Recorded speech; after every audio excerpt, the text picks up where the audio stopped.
Selamat berjumpa lagi anak-anak. Bersyukur ya, kalian sudah naik kelas 9 sekarang.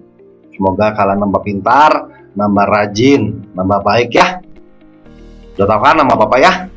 Chandra Wilianto. Pelajarannya sudah tahu, yaitu pendidikan agama Kristen. Yuk kita mulai berdoa dulu ya untuk belajar hari ini. Ya Tuhan, terima kasih untuk hari ini Engkau telah memberikan kebaikan pada kami. Kami mohonkan Engkau memberikan kami hikmat agar kami boleh belajar, sehingga kami boleh mengerti. Kiranya semua itu kami mohon pimpinan Roh Kudus-Mu. Di dalam nama Tuhan Yesus kami berdoa, amin. Kita belajar apa nih anak-anaknya hari ini ya? Kita buka slide selanjutnya. Gereja. Gerejanya, wah keren nih. Gereja apa sih nih? Bentuknya kubah ya. Ini namanya gereja ortodok. Adanya di mana? Kebanyakan di Rusia. Oke. Yang kalau kita ngomong gereja pasti kita ingatnya apa sih? Bangunan ya. Oh, bangunan. Bangunan. Yang ada salibnya, yang ada kursinya, dan alat-alat musik, dan berbagai macam peralatan untuk mendukung ibadah. Ada yang datang ya. Tapi cenderung kita ngomong bangunan. Bangunan gereja, bangunan. Yuk kita belajar apa sih gereja. Dijelaskan pada hari Pentakosta Alkitab bahwa Pentakosta adalah 50 hari setelah Paskah. Sambil buka Alkitab boleh. Kisah Para Rasul pasal 2. Di situ tertulis peristiwa Pentakosta. Apa sih Pentakosta? Yaitu ketika para rasul berkumpul bersama orang-orang yang banyak di satu tempat, mereka melakukan ibadah, kemudian terdengar gemuruh dan turunlah lidah-lidah api. Apa sih itu? Yaitu Roh Kudus turun kepada para rasul. Setelah turun Roh Kudus kepada para rasul, apa yang terjadi? Mereka berkata-kata dalam bahasa lain. Bahasa lain? Ya, para rasul adalah orang-orang Galilea. Tetapi ketika Roh Kudus turun atas mereka, mereka bisa berbahasa Parita, Media, Elam, Mesopotamia, semua bahasa yang hadir orang-orang di situ. Misalnya orang Arab hadir di situ. Para rasul bisa berbahasa Arab walaupun nggak pernah kursus. Wah keren ya. Kalau sekarang kita mau berbahasa apapun juga harus kursus dulu. Kalau para rasul waktu itu nggak perlu, langsung bisa, otomatis. Itu namanya karunia. Apa yang terjadi di dalam Pentakosta itu? Yang terjadi adalah Petrus di akhir-akhir masa hidup Yesus, Petrus menjadi orang takut, bahkan menyangkal Yesus. Tetapi ketika Roh Kudus turun atasnya, Petrus berubah menjadi berani berkhotbah di hadapan orang banyak loh. Berkhotbah tentang siapa? Tentang Yesus. Tentang apanya, Mister? Tentang mukjizat yang dilakukan Yesus, tentang penyaliban Yesus, bahkan kebangkitannya juga. Selanjutnya kenaikan ke surga. Kemudian apa isi khotbah Petrus pada akhirnya? Petrus berseru mengajak para pendengarnya untuk bertobat dan dibaptis untuk pengampunan dosa. Bagaimana dengan mereka mendengar? Ternyata Tuhan berkarya, Tuhan memberikan kebaikan, Tuhan memberikan anugerah. Apa yang terjadi? Ternyata pertobatan terjadi. Berapa orang? 3.000 orang. Nggak main-main ya, jumlahnya sangat banyak. Terus apa lagi? Para rasul mengalami mujizat loh. Mujizat pasti kesembuhan ya. Itu. Terus apa lagi misteri terjadi? Ternyata para pertobat itu bersuka cita, mau percaya, menerima Tuhan, memuji Tuhan. Bahkan setiap hari mereka berkumpul, tekun, memuji Tuhan, tekun untuk mendengar pengajaran firman Tuhan. Di mana? Di perintah Allah. Itu terjadi. Itulah asal mulanya gereja dalam perjanjian baru. Jadi apa karya Roh Kudus di hari Pentakosta? Tuh ya, Mister udah tulisin. Mengubah Petrus menjadi berani untuk bersaksi mengenai Yesus Kristus. Betul anak-anak ya, singkatan-singkatan Mister YK, Yesus Kristus. Kalau RK, Roh Kudus. Jadi masih singkat-singkatannya supaya tidak panjang-panjang deing tulisannya. Kedua apa? Menerangi hati setiap orang untuk melihat kebenaran. Yang dulu yang manusia buta, nggak ngerti kebenaran, nggak kenal Tuhan, akhirnya bisa kenal Tuhan dan melihat kebenaran itu siapa? Yesus Kristus. Apalagi yang terjadi pada hari Pentakosta oleh karena karya Roh Kudus. Roh Kudus memanggil, menggerakkan orang-orang yang telah dipilih, yang dipilih loh oleh Allah untuk menerima kebenaran. Anak-anak udah dipilih belum sama Allah? Pasti sudah ya. Jadi bisa menerima Yesus, bisa menerima kebenaran. Terus Roh Kudus mengumpulkan orang-orang percaya dan memberikan hikmat pada para rasul untuk mengajar tentang firman Tuhan pastinya, agar bisa dilakukan dalam kehidupan sehari-hari. Roh Kudus juga menolong, menjaga, memelihara persekutuan antara orang percaya ya, bukan saling gosip-gosip, bukan saling berantem, tapi mereka bersekutu sebagai persekutuan yang harmonis, saling menguatkan. Kemudian apa lagi? Ternyata Roh Kudus memampukan orang percaya menjadi berkat bagi semua orang. Tertulis dalam ayat 47 Kisah Para Rasul 2 ya. Mereka disukai semua orang. Kenapa? Karena baik pastinya ya. Karena mereka berubah dari yang nakal jadi baik, yang malas jadi rajin ya. Oke, selanjutnya kita lihat. Jadi apa sih makna gereja? Kata gereja berasal dari bahasa Portugis, yaitu igreja. Dalam bahasa Yunani berasal dari kata eklesia. Ek berarti keluar, eklesia memanggil, artinya dipanggil keluar. Maksudnya apa sih, Mister? Maksudnya gini. Dulu kita jauh dari Tuhan, kita tinggal di dalam kegelapan. Mata hati kita buta. Kita bertindak semaunya, enggak kenal Tuhan. Tapi oleh karena anugerah Tuhan, kita dipanggil keluar dari kegelapan itu ke terangnya Tuhan. Makanya ada ayat juga berkata bahwa kamu adalah terang dunia. Jadi makna gereja adalah orang-orangnya, bukan cuma bangunan ya, orang-orangnya. Maksudnya orang yang dipanggil keluar dari lingkungan untuk menjadi komunitas yang percaya dan menyembah Tuhan Yesus, serta diberikan tugas, kewajiban mewartakan kabar baik, yaitu keselamatan dalam Yesus Kristus. Jadi singkatnya begini, gereja itu punya dua arti. Pertama, gereja secara makna sesungguhnya, yaitu orang-orang percayanya. Yang kedua, ya bangunan. Jadi kalau dibilang gereja itu bangunan, nggak salah, tapi jangan selalu gereja, bangunan terus kalau gereja ya. Berarti orang-orangnya juga. Kemudian apa nih? Kita lihat ya. Di dalam Yeremia 31 ayat 31-34. Mister bacakan ya.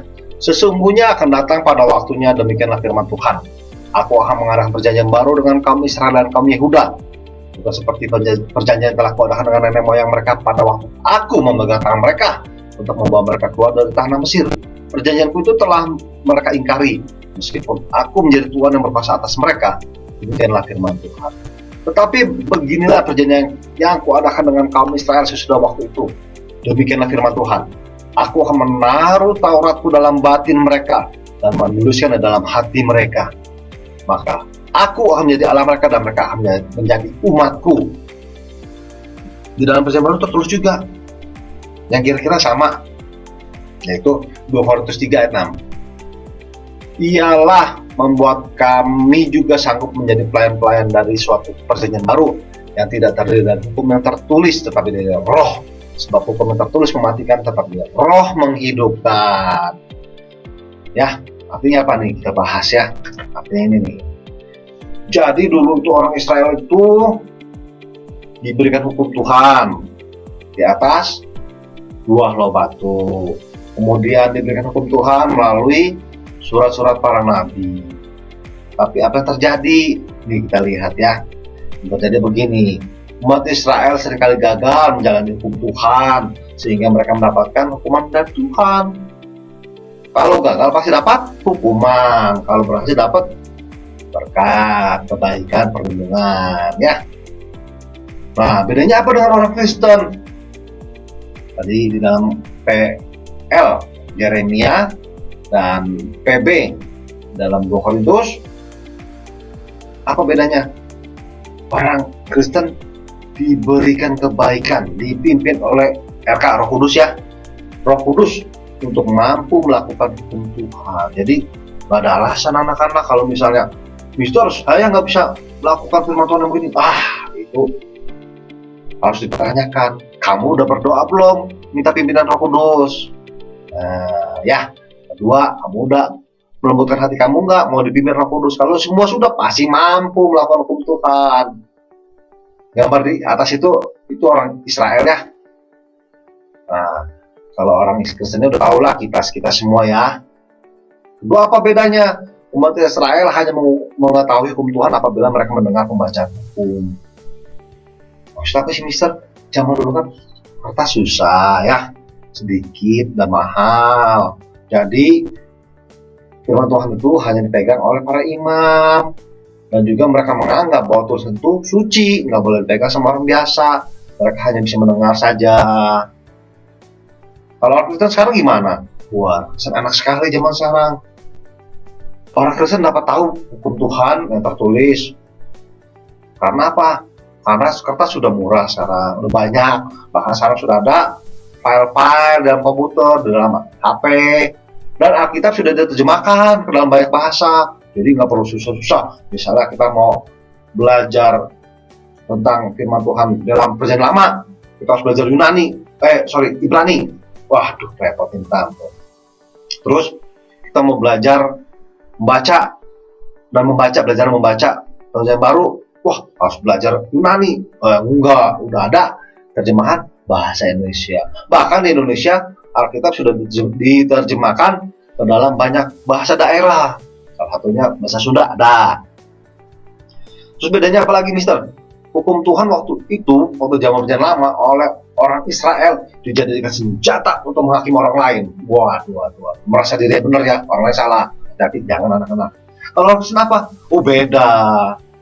Karena Tuhan telah memberikan rohnya untuk menulis firman Tuhan di dalam hati kita. Apa sih? Di dalam tertulisan Alkitab juga ada bahwa kita harus saling mengasihi sesama, bahkan musuh kita harus kasih. Wah, dahsyat bukan? Nah, itu bedanya. Terus selanjutnya apa? Selanjutnya waktu zaman dulu tuh ya, umat Israel yang cacat badan, orang yang non Israel jadi memeluk agama Yahudi, itu dilarang masuk ke ibadah ke dalam bait Allah yang ini loh, yang ruangan khusus untuk orang Israel. Mereka harus di luarnya itu loh. Kasian kan? Nah, kalau sekarang orang Kristen mau cacat, mau apapun juga, dari suku manapun juga, boleh beribadah. Jadi Kristen itu bukan monopoli satu suku bangsa. Jadi nggak ada kaitannya tuh kalau Israel itu pasti Kristen. Enggak, beda. Israel ya Israel, Kristen ya Kristen. Ya, jangan salah paham. Terus apa lagi bedanya? Kalau umat Israel zaman dulu tuh ya, bahkan sekarang lo dengar ada juga yang memohonkan pengampunan dosa melalui kurban, melalui imam yang dilakukan secara berulang-ulang setiap tahun.